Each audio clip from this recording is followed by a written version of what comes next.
Hello and welcome to Bendy, a podcast about being flexible in all of the ways that means. Thanks for joining us. My name is Andy Young and I'm one of your hilarious, mirthful hosts. Joining me as always is our other hilarious and mirthful host, Beth Martin. Beth, a pleasure as always. How are you doing? Oh, Andy, it's so good to talk to you. Indeed. What does mirthful mean? Full of joy, I guess. I should have believed it was joyful. Oh, Because because mirth's like, the act of being I was going to say mirthful. I was going to explain what mirthful was by using the word mirthful. Great stuff, Andy. So yeah, I mean it's just for being full of joy. Joyful, I guess, is a better word for that. okay. I like it. Thank you. You're I'm always welcome. excited. I'm like, what are we going to be this week? I do have a theme. I'm choosing them to be on theme, if that makes Uh-huh. sense. So Uh-huh. yeah. So our listeners can try and guess what we're going to talk about, Yeah, Susan, we're gonna even though they already know yeah, because I'm because they'll already look like at the working on the the publicity. yeah, true. Um, Yeah. so yes, so Beth, what's the crack with you this week? The crack. I went camping and it's funny just because it's almost the end of October, and Mhm. it's not something I'm used to doing because we didn't live somewhere that was really possible unless, you had a camper, or what do you call them, a caravan? Yeah, You call them yeah, campers? I guess we do have campers, but they're just not as common here. But yes, we do have some. Okay, so they're very common here. We have a tent, and it was good. It was really windy.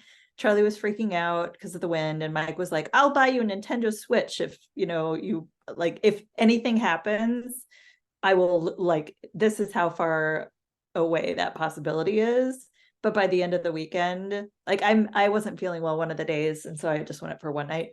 And but by the end of the weekend, the pop-up tent went in the dumpster. So it was funny, but it was interesting because like it's an hour from here, Uh-huh. and there were definitely mountain lions because I found all the scat, all the shit everywhere. And then they had bighorn sheep, which I've never seen before, and I actually didn't see there, but I know they're there now. And it's there was no light pollution, Nice. so there were just like millions and millions of stars, and it was great. And there were like mineral springs that you can go in, Ooh, and yeah, it was quite sweet. So that sounds lovely. Yeah, I yeah, like I what's haven't the been. crack with you, my friend? What's should have thought about this. Oh, I guess I suppose the biggest crack with me is that so like I think I might have told you before, I work like a job at the weekends. So I think I Mhm. found something else, which I'm Ooh, exciting. very grateful for because I'm very tired about working every Friday, every Saturday night. So That's I'm it just That's such a bummer. oh truly, it's really, and I'm good at getting depressed. As you know, I'm a professional at Aren't we both? depression. Yes, we are. We can go into the major leagues. But so like but it's making it worse. So I needed to move away from it. So I'm hopefully handing in my notice tomorrow. So that's exciting. Okay. Well, it's good that we're posting this anywhere for a couple weeks. Yeah, So this is true. no It's one not will like know, no, but nobody from that company would yeah. listen to this anyway. Not a chance. Um, Are you going to do something else to replace yeah, that? I have I hopefully have like a basically I was doing 12 hours in this place over the course of the week. I I found a place that can give me 10 hours on a Sunday, so it's a brutal Sunday, but it smashes out all the sort of work I need to do to pay my bills in a day, and it gives Yeah. me Yeah. so much Your time to weekend's do back. it gives me my weekends back, gives me so much time during the week. I don't have to stop doing all the stuff that I like doing during the week. So it's a definitely a good trade-off. So that's the crack with me. That's kind of what I've been working on this week. Mhm. Can I ask a follow-up question to Of something we course. talked about, and I think in our first episode? Are you still doing your mood charting? Oh yes, I forgot. Yes, I have been. It's interesting How's because it going? so I had done like I had a decent week last week, and I forgot for a week, which was interesting. And I did write that in the diary. I said, look, I have not done it this week, and it doesn't really occur to me to do it when I'm feeling okay. But I've been charting again this week. As I don't know, like this week started off okay, but then it's kind of got worse as the week has went on. So yeah, it's still kind of tough. It's kind of tough to put it down. It's kind of tough looking back and seeing, like, there's definitely been a few days since I've started doing it, which is what, over a month. I'm looking back at certain days and I'm like, oh, this is dark, you know. But there's a lot of days when it's just like it's okay. But I suppose what strikes me about it is that I don't think I do anything more than, I don't go higher than okay, you know, which is a bit, which is interesting. So I don't know. I mean, like, I don't know how true that is. It's an interesting document in that, you know, I'm going to be presenting this to somebody eventually, and you know, it's like, I think I want to also prove to them that there's something going on with me. So, you know, I suppose there's that level to it as well. But so I'm trying to be as honest as possible, but you know, it's easier said than done sometimes.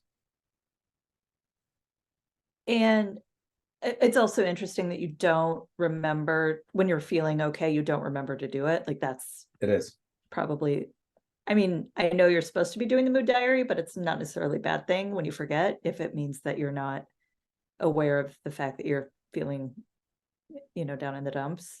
exactly. So it's both things. It is. But do you remember the last time where you were like, yeah, like that you would have written that in your diary? I don't think I have. You know, that's a good question. You mean, yeah, prior to me doing this, I guess it would have been. It's certainly been a while. Like, I suppose, you know, all my sort of moments are when I'm with people and, you know, spend time with people I care about. And so, like, all my moments in recent months have been like our trip to Portugal, some festivals I went to with friends, when I was just like, I am in a safe space with people I care about, who I can be open with, and you know, can just and with people that you can be open with, you can also have fun with those people as well. You know what I mean? You have the whole smorgasbord of all that sort of, you know, rich sort of relationship. So I guess that. So, like, I guess it's so rare for me to feel like that on my own, if you know what I mean. Yeah. So, which is interesting. So yeah, I wonder probably. if anyone feels like totally like the complete joy when they're by themselves. I wonder, who are those people? There's gotta Let's be. interview them. Yeah, I think I don't so. know. Yeah, that's Listeners, if true. you feel joy when you're by yourself, let us know. And I And pray, how. I pray that you do. Yeah, tell us your I do secrets. too, Yeah, I right? hope. Yeah, I hope. Tell us your ways. I hope you're feeling joy all the time. That would be nice. Yeah. I mean, that's supposed to be a Buddhist state, right? It's just like Yeah. living in joy, Bliss. Yeah. bliss. I I see the appeal for sure. And I mean, you know, I But all that work, man. exactly right. And I don't like, and I mean, obviously, I don't think any state of being is achievable all the time, but you know, more consistently would be nice, you know. Yeah, agreed. So yeah. Agreed. Yeah. Yeah. I've told you this, but I've had to switch medications. And so I had to get off of one and get onto the other. And the in between was really brutal. Yeah. And I think I'm through the worst of it, but there's no shame in the medication game. And I didn't really know. I now know I need it. Yeah. And I can't really like fathom the fact that I went so long without it. Yeah. And I'm just going to spill like my whole thing is that I have long COVID. I've had long COVID since, well, I got sick Friday the 13th of 2020, and it's been a real roller coaster from that point on until, I mean, I'm still on this fun journey. But what it did was it depleted me of all of my dopamine and my serotonin. And so my body right now doesn't maybe it will someday, but right now it's not making those things on its own. And so I have to fill it with something in order to get myself out of the big deep dark well, as I like to call it. So I'm happy to be on the medication that I'm on now. It's starting to work, but it's like choppy waters. Yeah. It's snotty out there, as Mike would say. It is when snotty we're out out on there. the boat. Yeah. And it's tough waters to chart. It really is. But yeah, I know. I may be facing that soon as well, and I am kind of dreading it, to be honest with you. You know, like I don't like the idea of. I mean, I there's been a few days whenever I have like run out of medication, and it's always not a good few days. Right. So yeah, but you know, this is life. We'll get there. I know, such as it is, and I guess it will help us, right? That's the theory, anyway. Yeah. Yeah. And I think honestly, just talking about it and not, at least in our culture there, I think we're coming out of the shame bubble around, medication and mental health, but there's still a stigma. There is. I think there's such a like 2 steps forward, 1 step back with it, or sorry, 1 step forward, 2 steps back with this. Do you know what I mean? Like once you start making progress down this path, so many people are just like, no, let's push it all back down into the box again. We liked it there, or we're used to it there at least anyway, Right. Which is, a different nightmare. I remember sorry. No, go. I remember, I feel it's like 2010 or thereabouts. And I was like, things generally seem to be on an upswing. People seem to be, this is, just from my experience, things seem to be getting better. And then there was just a shift. It was like the shift that certainly in the culture that I kind of know of was the whole Gamergate thing. I don't know if you know about this. No. Please tell me about Gamergate. I will butcher it because it's been years since I've really looked at it. Essentially, it's listeners forgive us. Like we're doing the best we can do. Yes, this is so essentially, a female developer who coded this game had a relationship with this other guy who I think was also a developer, and I don't know the back and forth in terms. I can't remember the back and forth in terms of what happened with their relationship, but it all got really public, and then everybody got involved, and it became a real sort of, it was the sort of like start of the whole sort of, manosphere recent sort of trend where guys were pushing back against women and things like that, and it was it's kind of a nightmare. It is an interesting thing to read about though, but it was kind of like, it felt like a flick was sort of, or a switch was sort of flicked, and it was like, oh yeah, here we go, we're back down into the bullshit again, but it's good. It's an interesting one, something we could that's maybe something we could talk about, or those sorts of things. It's an interesting one to get into, actually. I'm gonna Google it once we're off of here. That's the hard thing about, I mean, I love having all of the information at my fingertips, but when you're recording a podcast and you can't be like, hold on, let me Google it, silence, right? And then everyone's like, here's what it actually is. It's like, that's hard.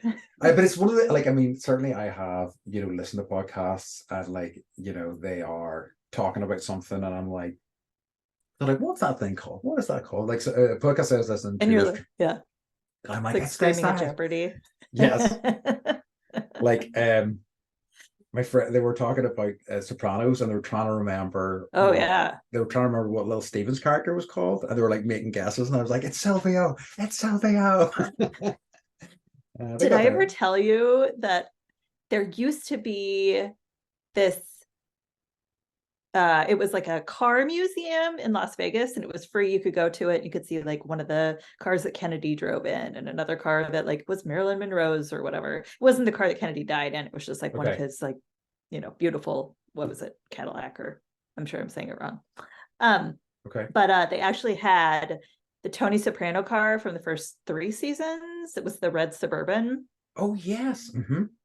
And it had the baseball bat on the dashboard, and then you would pull down the visor and it said, "Take care of my car, James Gandolfini." And I was like, Mike, this when I was making like $30,000 a year. I was like, I think we need this. This is the car. This is the car. And then we look at the price tag. It was $140,000. And I'm like, how can we make this work?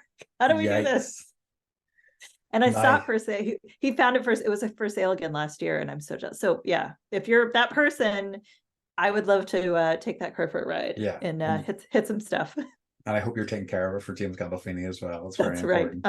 Right. Because I'm watching. I'm waiting. Exactly. Don't put too many miles on that car.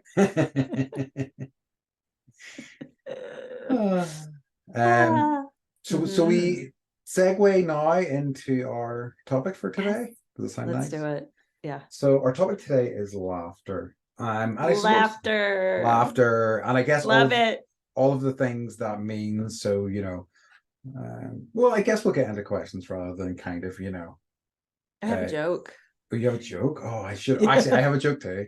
Okay. Okay. So do you want to? Shall we lead off with jokes first? Do you want to give me your joke, and I'll give you my joke? Yes. So I have a long one and a short one. So I'll start with a short one. Okay. Obviously, I went with farts because there's nothing funnier than a fart. So love is like a fart.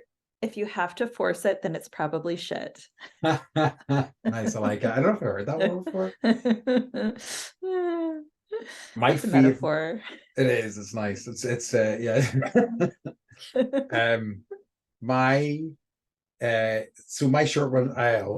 I'm terrible at telling jokes, so excuse me. But I will try and take this slowly. So okay. Most of the jokes. So that just as a bit of sort of preface in this, I love like really dad jokes, like like really groaning sort of jokes. It's probably my favorite sort of. They're in right now. Dad jokes are in. Yes, incredible. So okay, so here's my joke. Let me see if I can remember this properly. This is the short one. I remember the long one better, but it's fine. I'll do the short one first. So, did I tell you about the new dog that I got? I got him from a locksmith. As soon as I brought him home, he made a bolt for the door. End of the joke.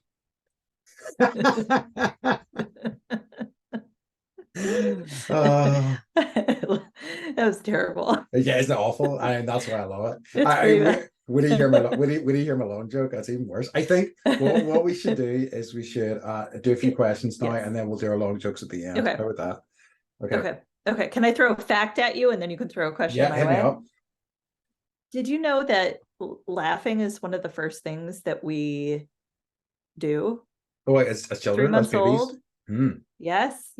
That's smile and laugh. Like before you crawl, before you're eating real food, before you're doing any of those things. One of the first things we do when we're about 3 months old is we learn to laugh. Nice. That's awesome. That's lovely. I know. I think it kind of makes sense as well. And I have such an association of my memories of our babies, or like interactions with babies, like friends, babies and stuff, is that like they crave it. Like, if you make them laugh, they're like, I want more of this, more laughs. Like what you were doing, that silly thing you were doing, keep doing it, and never stop doing it. They'll do it forever. Yeah. Yes. It's great. It's a great audience. If you're feeling down, just get a baby to laugh at your jokes or your goofy nonsense. What's your question? Okay, so first question, I guess, would be what makes you laugh? And that can be anything, I guess, what sort of comedy you like, or in life, I guess, as well. I wrote, me, I prepared. Nice. So I wrote a list. I pulled the family. Mm-hmm. So part of this is what makes us laugh as a family. And that kind of speaks to what you were saying about, like, I guess, laughing in community and being around other people. And like, that is when you really remember like laughing. I love it when things are misspelled or like a wrong word is used. Yes. And that just like cracks me up. I love Mad Libs. Like if you ever want to see me laugh until I cry, just give me a book of Mad Libs and I literally I'll fall apart. Have I done this in front of you? I don't think so, but okay. Tell me what Mad Libs are, because I know that I have heard the term, and I think we have similar things, but I'm not sure what it is exactly. Yes, it's like a little it's a children's game, but I'm a giant child. So you get, it's like a little packet of questions that tells a story, and you get to fill in the noun, the adjective, the action word. Yes.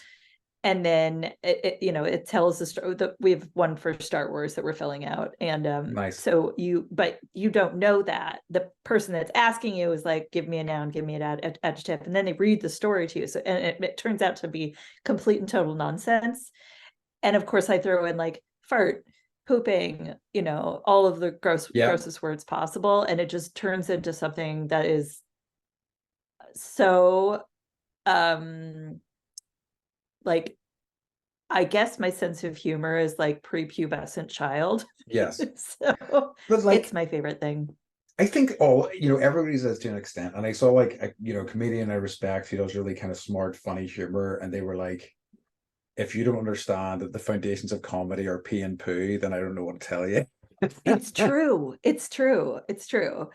I guess one fun thing we do is, have you ever done upside down chin talk? Oh yeah. Where you like, you lay one way and then someone stands over you in the opposite direction, and their chin becomes the face. It looks like it's like an optical illusion. Your chin becomes your face, and it just looks super weird. My sister and I used to do it all the time, and I taught it to my kids. And now that was one of the things Harper was like, upside down chin talk, and I'm like, oh, that's a good one. Nice. And I really like tiny hamster videos. Okay, just doing cute things, or like what are they doing in these videos? There's one in particular that I watch when I'm feeling like I need to watch a tiny hamster video. And it's someone makes tiny burritos, and then this hamster, I don't know if you know this about hamsters, but they have like giant cheek pockets. Yes. And so it keeps shoving these tiny burritos into its tiny cheek pockets until it's like bulging.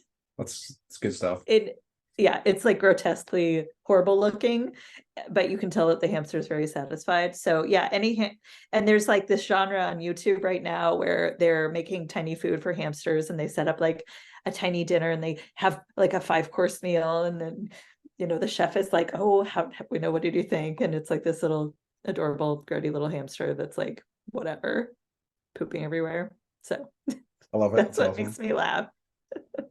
Good one. Yeah, that's nice. Yeah. How about you? Yeah, that's and I've thought about this as well. So like, I guess what I love in comedy more than anything is like subverting expectations. Like I love, truly like flipping something on its head, and building a setup and then just absolutely not delivering on what that's going to be, so like, and I guess in recent years, because I did the improv, and I know you did some improv as well.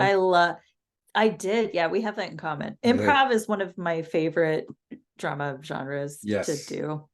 And like I feel like a lot of the podcasts I listen to are like, I almost listen to exclusively comedy podcasts, and I used to listen to other sort of more information, stuff, and I was just like, no, I want funny stuff in my ears as much as possible, I should do that. I just murder. You listen to murder podcasts, like sad books and murder podcasts. Yeah. Which are funny. But like, in fairness, like my favorite, yeah. I was going to say, in fairness, I do this and I'm still bloody depressed, so it's not making that much of a difference, Maybe you need some murder podcast in your life. I do, yeah. Maybe that's and then you'll be like, I'm so grateful. No one tried to stab me and steal my baby out of my stomach with a knife. Oh. Yay! Yeah, maybe I do need that. Yeah. So it's that, like, I guess like I was thinking as well about stuff that I like. I mean, I really do like stuff like character-based humor and stuff like, is funny because the characters and you've spent time with them. But like, also I really love like proper slapstick stuff. Like there is, do you know there's a show from like the 70s or 80s, a British show called The Young Ones? Probably not. No. Okay. No, I don't. So it was like a fairly anarchic sort of, 70s, 80s show about these like 4 students living in a flat together. And it was just like crazy and ridiculous. And we're just going like very weird tangents. But then a I have to translate, Andy. A flat is like an apartment. That's true. Thank you. Okay, keep going. So then two of the characters from they're playing different characters. They ended up doing a show in the 90s called Bottom.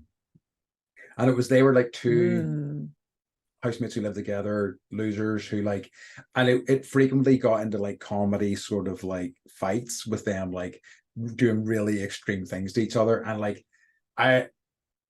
when I think about laughing, like till like I was crying, that's the thing that I think of. And it always did. I was like in pieces watching that show.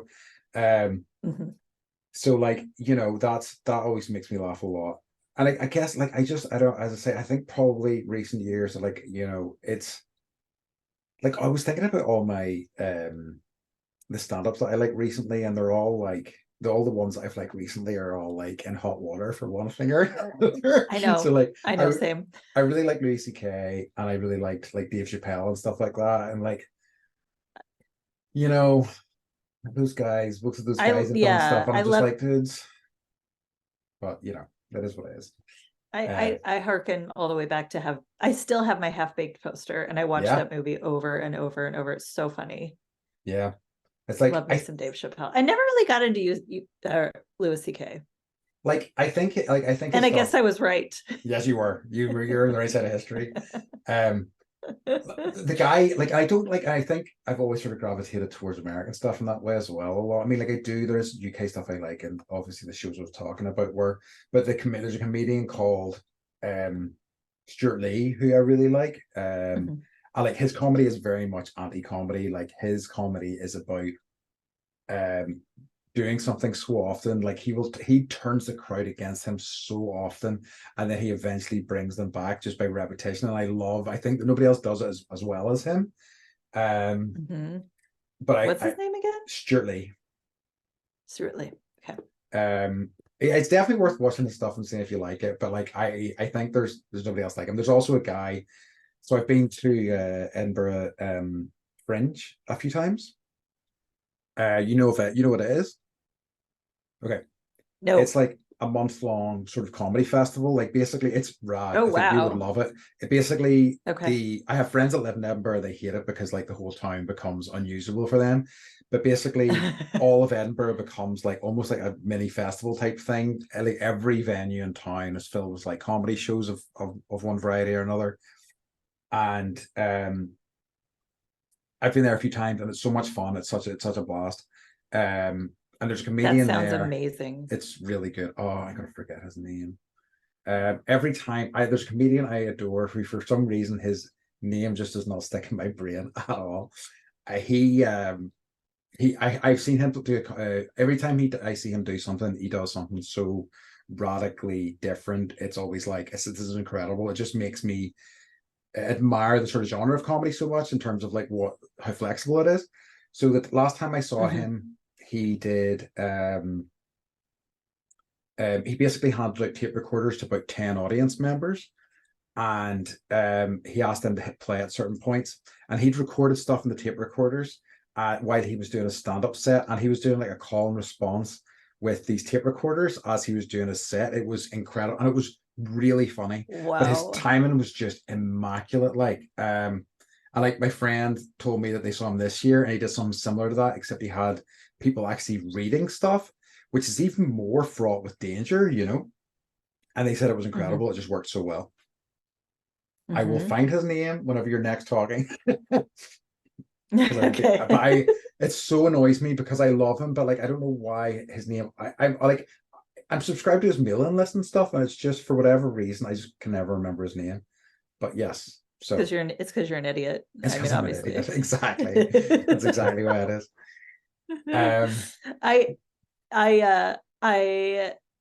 I was doing just a little bit of okay, I wanted to tell you something that I thought you would find interesting specifically. Did you know that there is a thing called Laughter Yoga International? No. And you can actually get certified in laughter yoga. Okay, tell me more. And so obviously there's like health benefits to it, laughing in general. Yeah. So I got this from Scientific American.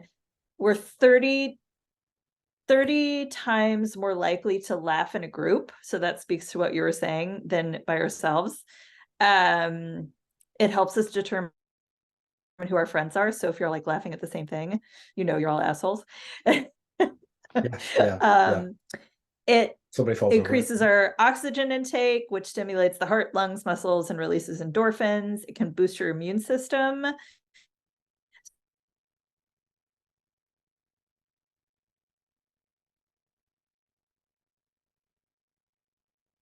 No.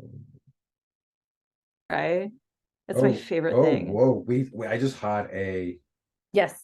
and I lost you for a second there. Oh, okay. Okay. Okay, can you repeat that, please? I'm gonna make a note of this. Here, let's pause. Yeah, let's do a pause.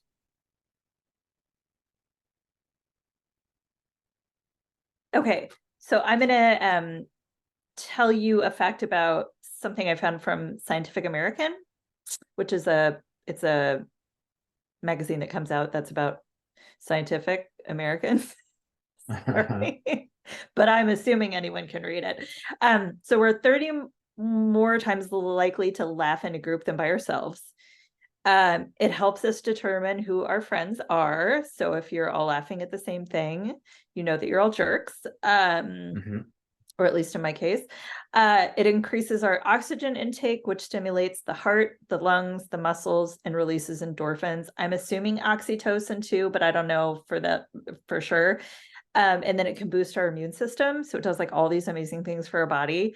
And then I got this from the Irish Examiner, which I don't know if that's a real good paper, but because I was like, why do I cry when I laugh hard enough? And isn't that the best feeling ever?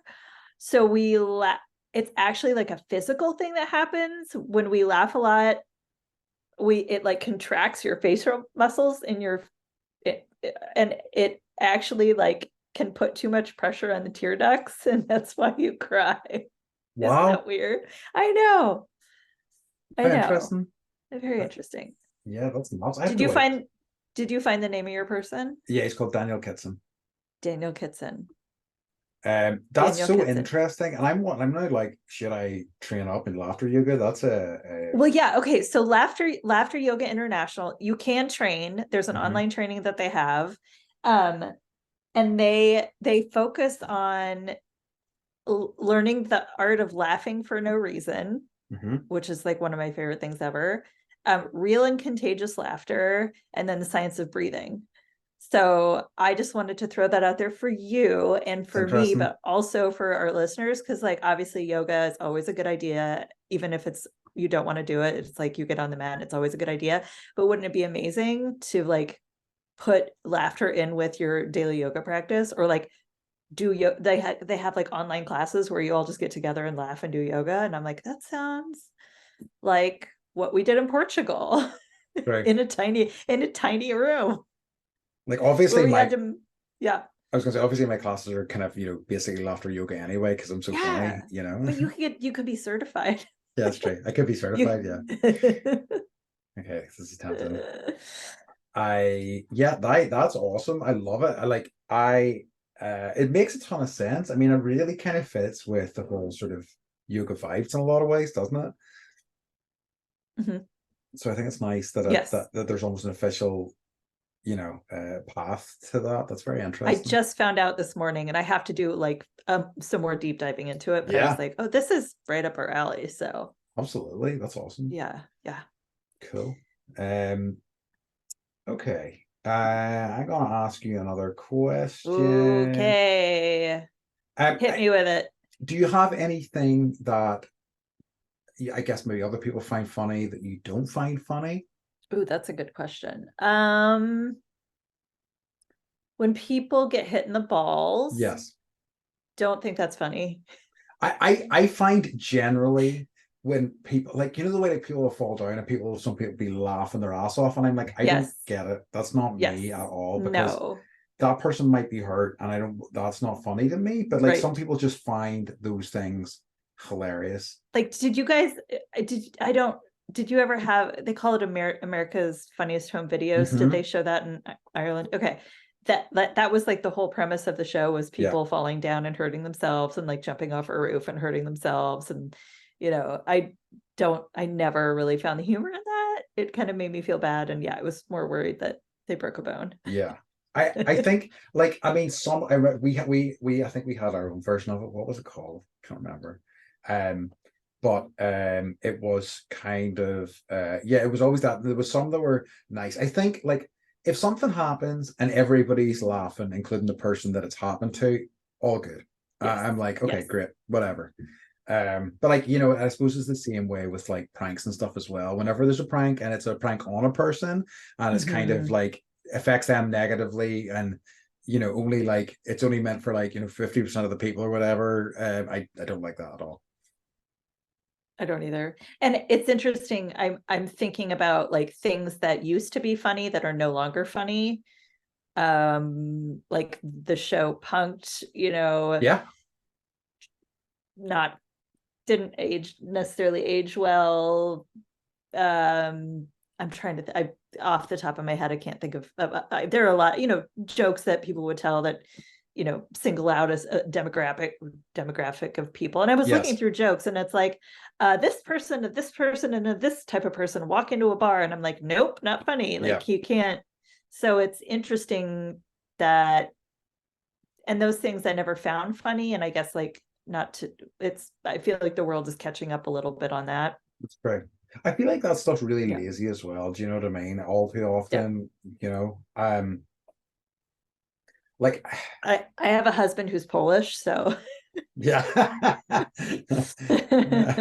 yes, and light bulbs, right?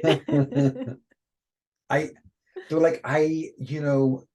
do kind of like, I mean, one of my favorite sort of podcasts is basically their whole stick is that, and it's not for everyone. I think a lot of people don't stay with it long enough to kind of see, but like it's their stick is that they're these high status Hollywood assholes, and they have people on and they're really kind of jerks to them, but like they are, in reality their characters are ultimately low status worms, and as soon as they get any sort of, they'll melt immediately, and it's like, and I kind of love the dynamic of it, and like they've been doing it for so long now that it's just, I don't know, very comfortable with me. But yeah, so I suppose, like, what about you? Things that don't make me laugh. Yeah, I guess like really broad stuff, and like we have like, and I suppose that that'll be the same for the US as well. Stuff that, like, the really sort of mainstream comedies that are just like too broad, too sort of daft, I guess. I mean, there's not the sort of humor I like. They're not like, there's nothing clever about it. It's very sort of basic crap, that just doesn't work for me. Like sitcoms.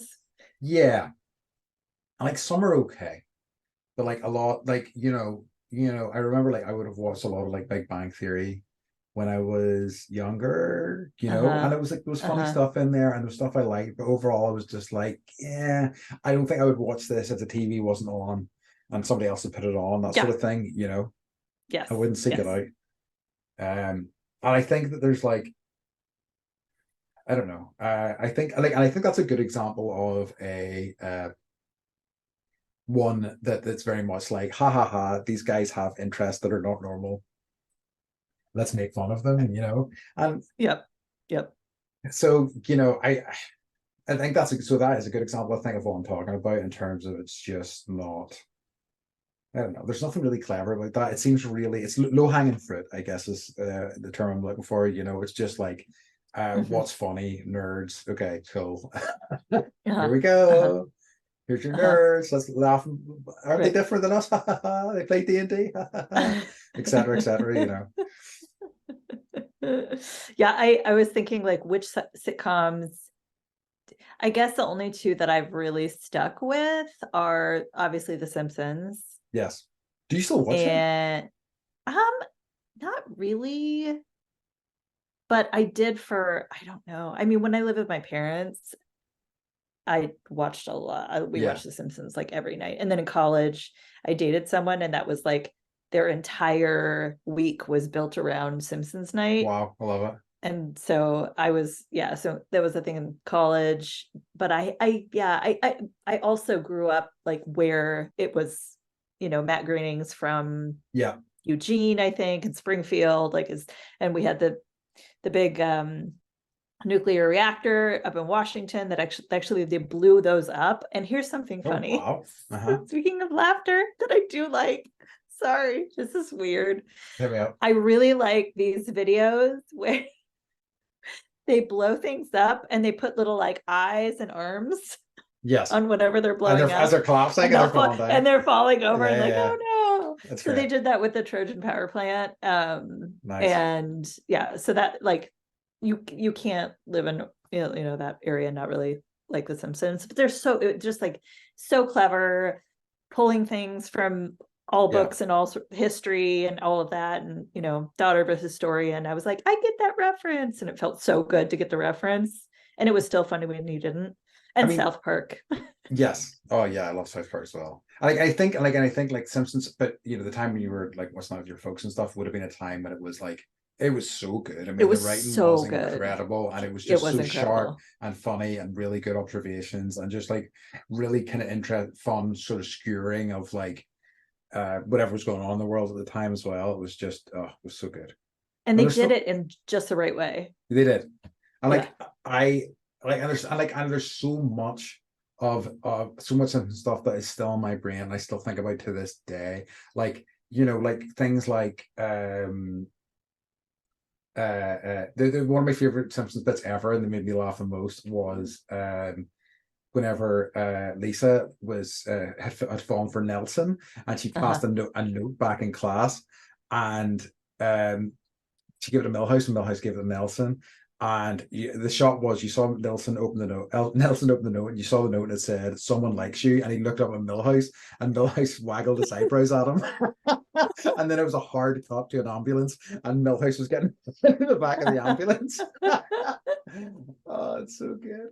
And I also like, and I still describe myself as my lifelong ambition is to be in non-threatening boys magazine, the magazine that Lisa had. Do you remember this? I don't remember. No.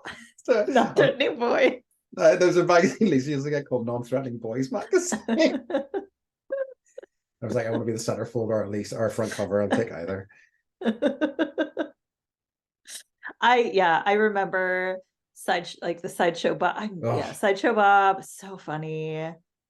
I could go on.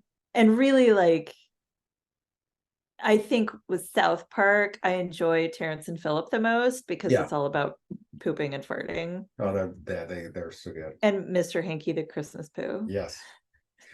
Tell me this. And Telly. Telly's so good. Oh, that's freaking. The bit that really makes me laugh, and the bit that still sticks, was when they were trying to get Telly, was trying to take him into the base. And he was playing "Take Me Down to Funky Town" on the security pad. oh god, it's so good. I watched one with we lived with Mike's parents for like 3 months before we moved here, and so every night was South Park night because his dad loved South Park. And there was one episode that came out not too long ago. It was about Hummels. You know what Hummels are? They're those little they're little figurines that are like children doing like very innocent things. Okay.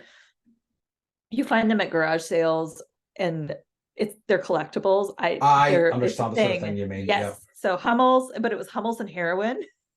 So it was like Kurtman's grandma was like trading Hummels or like trading heroin in order to get more Hummels for the retirement community.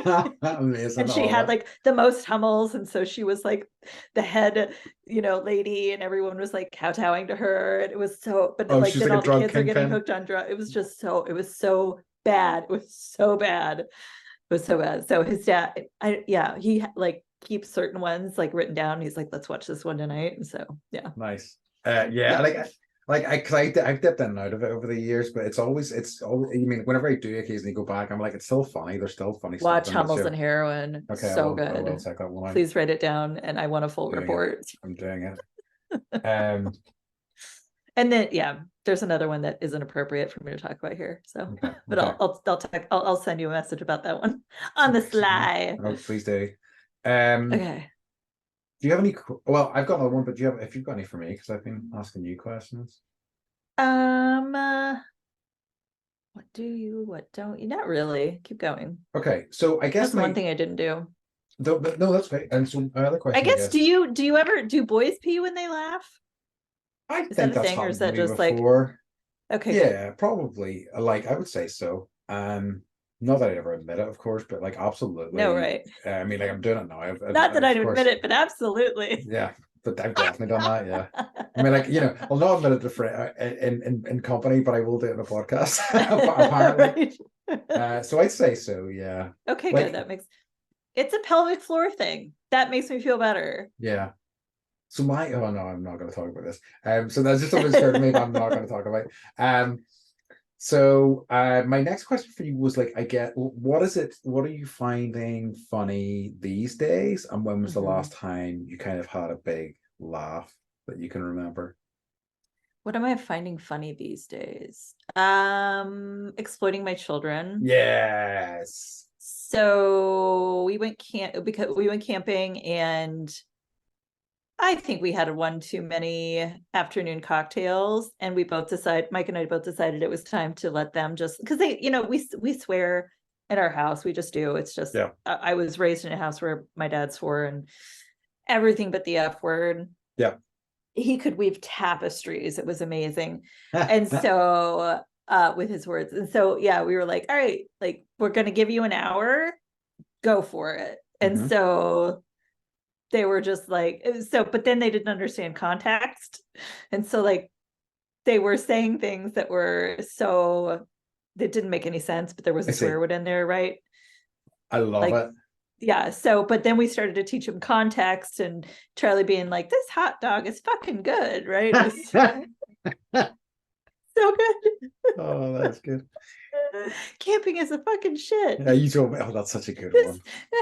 This is shitty shit. So that's funny to me right now.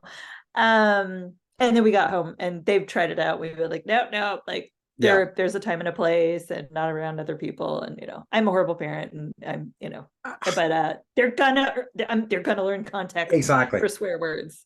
and they're going to learn context off other kids, and it's going to be a nightmare. Do you know what I mean? Like it's one of these things that's inevitable, really. So yeah, it's better that they know from experienced swear users. It's true, right? It's true. Yeah. And I think I'm gonna like piggyback on what you said about like being around other people and laughing really hard. Yeah, I think, not to keep talking about Portugal, but I don't think I've laughed that hard. I hadn't laughed that hard in years. Yeah, to be like totally honest. And like I just remember Alexa like running around with her barriers, like lighting incense everywhere, and like and just some of the like hijinks we were getting into, and like trying to find Leah, and like the Pope was there when we were there. Yeah. And trying to like, we walked all around that city,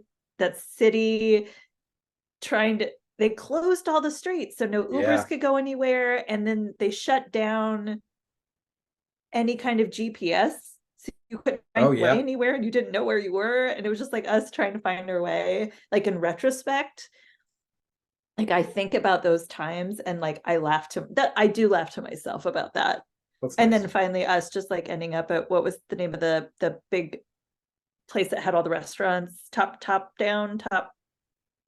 Oh side, yeah. Oh right. no, wait. Time out. The Time Out Market. Time out. We were at the Time Out Market, and I was like, I need 2 glasses of wine, and like I'm gonna eat this fish. And it was just like, so like all of us were sweating because it was like 95 degrees out. And then like we finally got Leah there picking us up, and then we went to that monastery in the cloud forest. And I'm like bending over, and Alexa's just like standing there taking photos of my butt.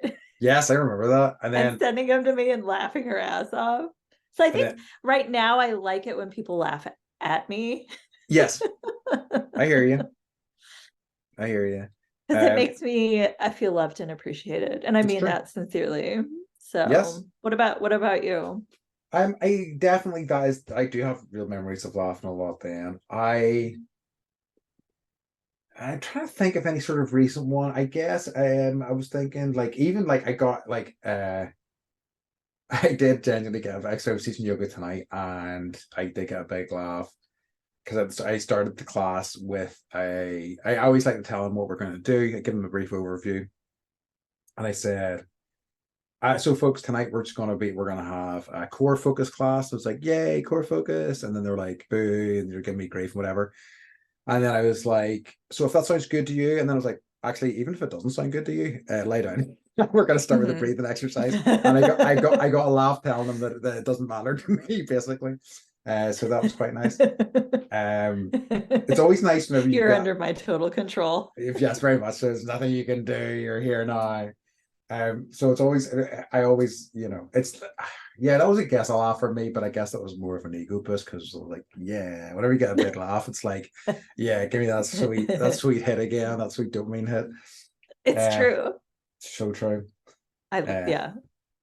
Everyone's like anti-ego right now, and I'm like, no, it's got its purpose. It does. It's got its purpose. Absolutely. Let me see. Shall we do one more and then a joke? Yeah. Okay. Do you have we're supposed to have talked about shows? Okay. This is one I haven't asked. Do you have a particular memory of something funny? So something maybe like older. Yes.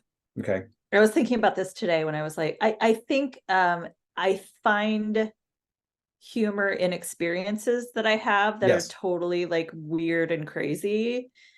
So obviously this one time at Burning Man, I was with my friend Claudia, and we used to get in early because we had a theme camp.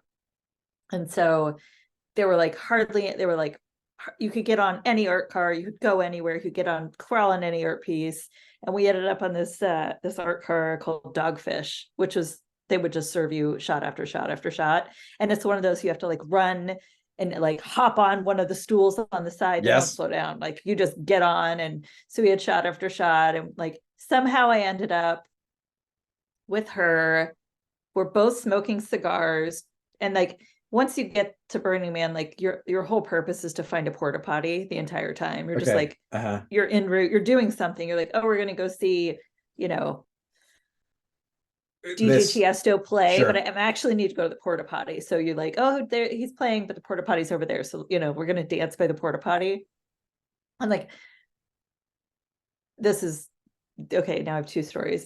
Okay. One time we wanted to go to Base Nectar, who I know has been canceled, but this was pre-Base Nectar being canceled. Sure. And so we're like at Base Nectar's show, but we wanted to be able to pee while we were listening. And so we parked by the porta potty, and Mike put on, because we had this huge art car, and he put on Base Nectar. So it's so meta. We're at a Base Nectar show, listening to Base Nectar at the art car, and just like drinking alcohol and just peeing in the porta potty. So it was funny to me. That's nice. I don't know. Yeah, that's good. And then, so then I end up, I don't know how or why, but I end up smoking a cigar, wearing a mustache, a fake mustache, handing her my boots and being like, I'm going in the porta potty to pee. And she's like, cool. And it's like, I'll hold your boots. And it's just like one of those moments where if I was in my right mind, the whole thing is just like, what is happening here? There are photos. Festivals are so good for that, really, aren't they? Like, I mean, in terms of those sort of ridiculous moments, because the recent ones that came to mind when I was writing this down earlier was the festival that I was at earlier on the summer, and we were like on mushrooms, and we'd find this wee grove that was close to a stage, and we're just like laughing our asses off listening to the music. It was so much fun. But yeah, it happens like that, or you end up puking in the porta potty on mushrooms. Yay! Yes. That's not what I want. Which in retrospect is funny. Yes, exactly. not at the moment, but afterwards, yeah. So I gotta say, a friend, just to like really graphically talk about like sex, and he would like there was like we haven't touched on this at all. This is the whole straight. Go. And like he would like, I remember one of my friends had like what do you call them, chalkboards now, chalkboard, Yep. and he had some chalk he had in his front room for whatever reason, and like this guy was doing the most disgusting diagrams, but I was like tears laughing and just cracking up. It just used to make me absolutely crease up. So like I still have strong memories of that. So yeah, that's probably one from you really back in the day. I reckon I could probably find more if I was really kind of thinking about it, but that's Oh always something yeah. that really kind of sticks in my head. Um, I do remember as well being like whenever I was in North Carolina, I worked for the library for a while, and we did like Did you? yeah, so we I'm did from a family of librarians. yeah. So it was really nice. It was Mm-hmm. such the people that we worked with were so lovely, and basically people would send in requests for excerpts from books. We would find the books, we would photocopy them, and we would send them to people. And after we done this, we and it was like it was the end of the year. The librarians all took us out for dinner, and I remember it being such a lovely time. And like they had going back to The Simpsons, they made us all like these big bibs. I think I found pen again fairly recently within the past 2 or 3 years, and mine said "remorseless eating machine," which was from a whenever like Homer was at the whenever the kind of sea captain in The Simpsons had like a seafood restaurant, and Homer was like lifting up entire like crates of lobsters, and the sea captain was describing it as a remorseless eating machine, and it was just a very kind of joyful, fun sort of event, Yes. I love it. Do you remember the episode? Sorry, I just want to talk about The Simpsons I now. know. Do you remember the episode where he had that, like, he bought like the 6-foot sandwich and Yes, he and it was couldn't stop going eating bad. it Yes, and it was going bad and he started like tripping out and he's like, oh, forbidden sandwich. yes. That's one of my favorite ones. I think So about that good. a lot actually when we have like old food and I'm like, is this a forbidden blank? Like, is this Forbidden, are we getting yeah. into forbidden sandwich territory? And I think Um, it speaks to the longevity of that show. I mean, there's so many little it bits that does. just come up. We were talking about Lee Carvalho's putting challenge recently, which was basically it was an episode where Bart wanted like this really ultraviolet video game called Bladestorm. Instead, they were like, "Well, what about Lee Carvalho's putting challenge?" And we find like basically this guy has created that as a web game that you can play. It's so good. Uh, But it's true. It's like I watched that episode, I think in high school, and I still remember it, or yeah, maybe college. I don't want to date I don't remember, but yeah. it was a long time It ago. was. It speaks to the quality of that show back then, like It's how true. resonant that is, But yeah. Can I ask you a Yep. question that isn't I just popped into my head, but do you actively seek out things that you will probably laugh or have like a good enough time to have a guffaw? Uh, yes. I think that's true of all areas of my life, right? I think I like to actively seek out, music and TV and things that make me laugh. Mhm. I so yeah, I do. I really do. And I'm like, if there's somebody who I have seen be funny in something before, and that's like, oh, they're doing something else, I'll make an effort to kind of check that out. You know what I mean? So yeah, Mhm. I do. I really do. Mhm. I like that. I don't do that enough, and I wonder like how my life would change and what my perspective would be like, just like on a daily basis if I did make that more of a priority. It's Yeah, like glimmers and joy, but like what about laughing, right? it's true. And And I don't think enough focus goes there. it's true. I think it's like, let's talk about it's not like the buzzwords these days, like gratitude, Yeah, but it's like, what about laughing? it's true. And I mean, I think that's exactly why I try to listen to comedy stuff for the most part. Do you know what I mean? It just works well for me. Mhm.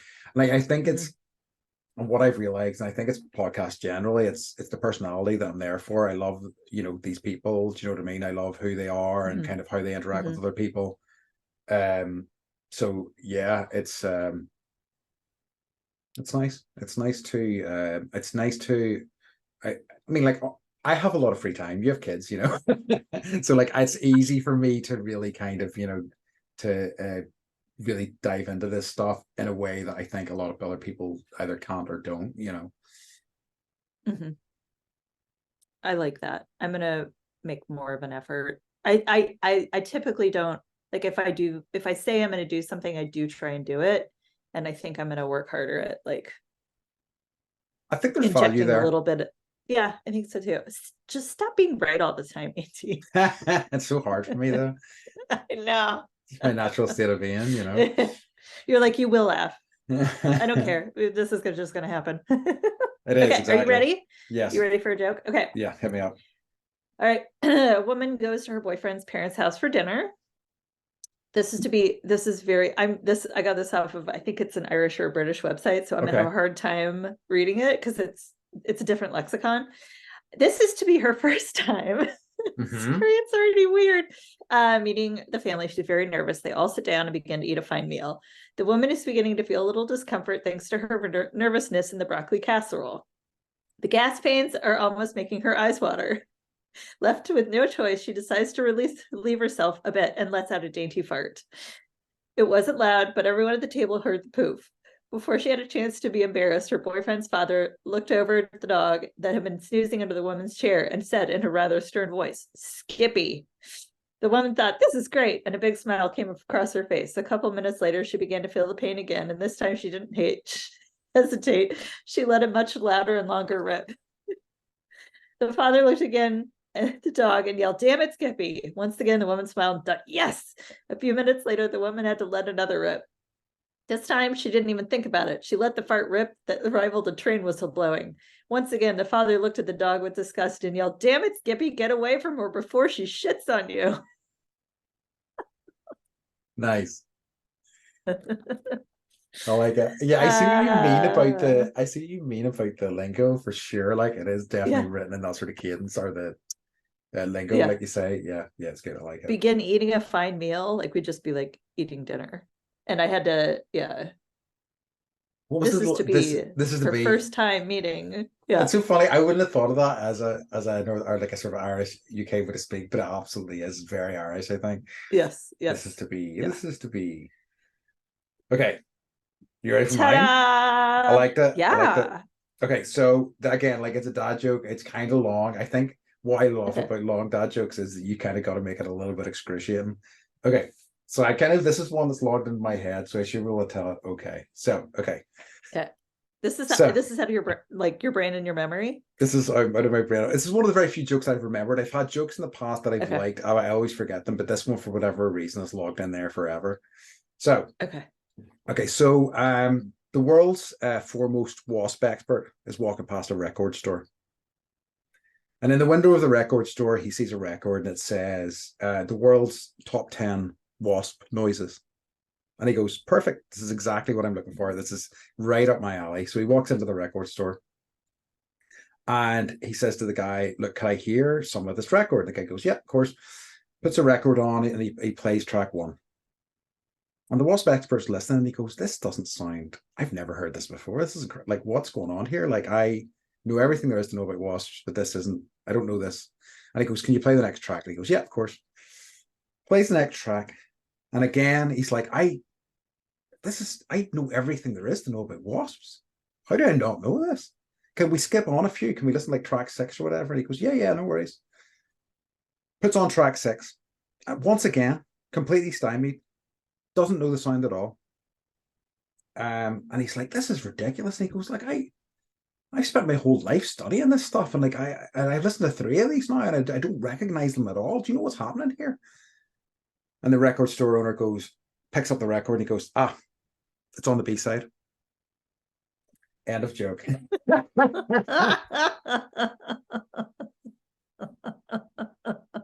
You know, it's a good joke when you've got to go end of joke at the end of the joke. I should have given you like 4 seconds of silence. Oh, you should have. Yeah. Just let me die in that moment, which I love dying on joke. So yeah. Very nice. Yeah. Very Yeah. good. I really like ideally under other circumstances I really like to torture that joke in terms of like have him listen to every track and go into real excruciating detail about each one. But I'm going to save you the full brutality of it for that awful payoff.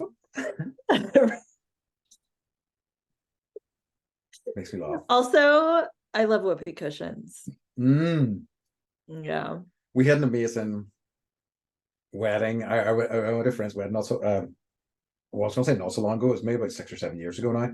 In fact, maybe even longer. And he had time is relative. Time is a construct. You're telling me. And he had like whoopee cushions and stuff at the wedding, and it was incredible because like some other friends had kids there, and we were running around like putting whoopee cushions on people's chairs and stuff like that. It was so much fun. That's such a good idea. It was so nice. It was a lovely idea. I thought, yeah, it really was. I've never heard of that, and I used to be an event planner. Yeah, it's a great idea, isn't it?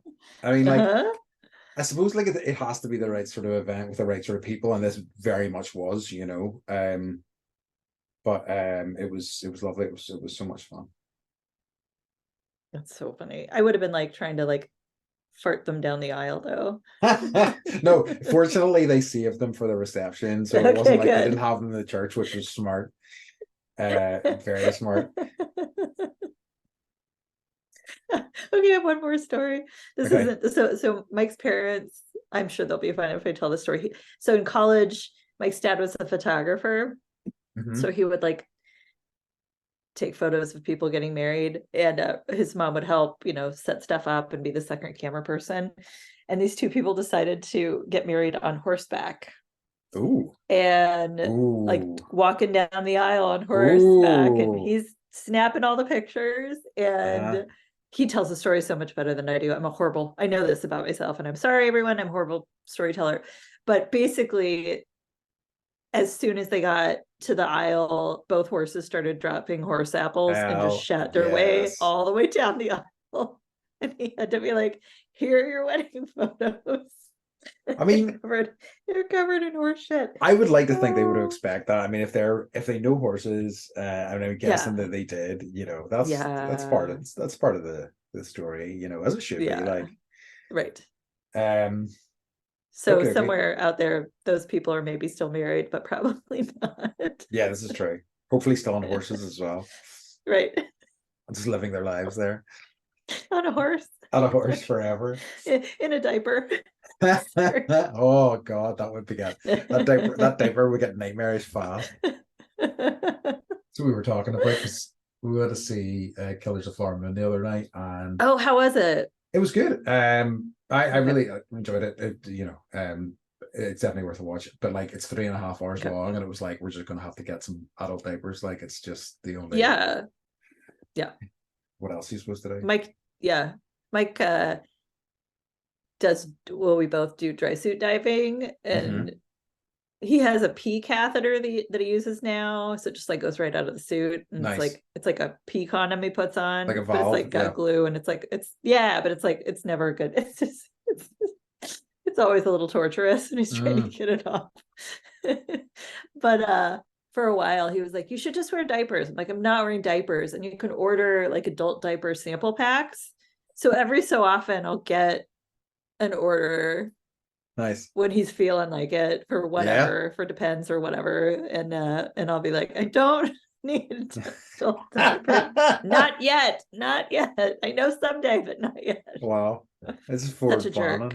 It's what a jerk. Such a jerk. Yeah, it's the joke that keeps on giving. This has been like 10 years of this. And I mean, like, Beth, will come a day when you'll be like, I'm so glad we have these adult diapers. Will come a day when you're like, thank God. I'm saving them for you, and I'm sending them to you. You're welcome. I'll definitely. I gotta use them at Burning Man next year. There you go. Which we need to talk about, but that's an off-pod thing. Yeah. Yes, so we will podcast from Burning Man. Hell yeah, that's gonna be a naughty episode. Okay. So trying to wind down. So Beth, the question that I always ask you. Yes, your favorite. No. What is it, Andy? Beth, what's bringing you joy this week? What is bringing me joy this week, Andy? Honestly, I think it was a singular moment, and when we were camping I woke up, I had to pee. It must have been like 2 in the morning or something.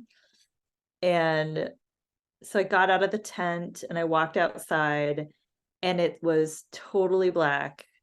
Mhm. Um, and I've never seen so many stars. And it was Oh, just like me standing there, like I could see like parts of the Milky Way. It was I millions and millions and millions of stars, and it was really cool. And I yeah, I love that. really I I'm not used to seeing the sky this time of year, Yeah, or like for somewhere between 6 and 9 months. So yeah. it's like little things like, and like there was an eclipse here Oh, yeah, you told me. last Monday. Did I tell Uh-huh. you this I think already? you did. That's rings a bell Did I anyway. say it on an episode? Maybe. I can't Okay, remember. well then I'll stop. But anyways, it's Okay. just I love seeing the sky. Yeah, And me too. yesterday was cloudy, and I was like immediately like, oh, this again. Like I felt it in my mood. So I'm just Yep. I'm really finding joy in the fact that I can see blue sky and I can see stars and I can see the sun, and I don't have to get on an airplane to fly above it in order to access it. Yeah. And it's Yeah. yeah, that that is literally bringing me joy this That's week. awesome. I love That's a it. or at least a glimmer. Yes. And then which is, all you can ask for some weeks, right? Mhm, mhm. Um, yeah, because I'm What like, about you? yeah, I know. And I didn't prep anything. I guess I think that I suppose what has, I mean, like, the choir that I'm kind of involved with, Mhm. and like I'm doing a lot of organizing and stuff for it. Um, but like they hearing people sing together always brings me joy. So like even though Mhm. I'm quite stressed about how it's all coming together and all the sort of minutiae of like putting these things together, actually hearing people sing, actually seeing them all laughing and having a good time in rehearsal really brings me joy. So that's been quite lovely. And it reminds me why I'm doing it all. Yeah. Yeah. I love that. I remember I used to plan events for college that I worked at for a decade. And it wasn't like, oh, you're planning a wedding. It was like, oh, you're planning the inauguration or you're planning the centennial celebrations for like 3,000 people. And I remember just those moments of like working on something for so long. And, no one sees what you're doing in the background, right? No one sees how hard it is to Yep. coordinate everything and put it all together and find a space and make sure people show up on time, and then to sit there and look and see everyone enjoying something or being part of Yeah. something, and then just being like, yeah, and not even I did that, but like this is happening, Yes.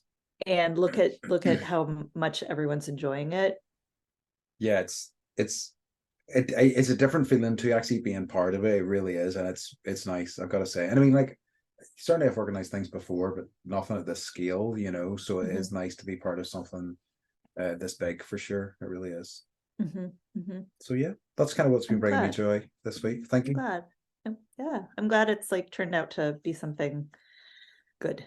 I I mean, I knew it would anyway, but I'm excited. I am not right now. I am really excited for us to actually put our show on and kind of see what comes from that, because I think that's going to be a real sort of proof of the pudding sort of thing, and also kind of getting to that point. It's going to feel like a real sort of achievement, I think, as well. So Mhm. we'll see how it goes. But yeah, exciting and bringing me joy Yay. in some ways for sure.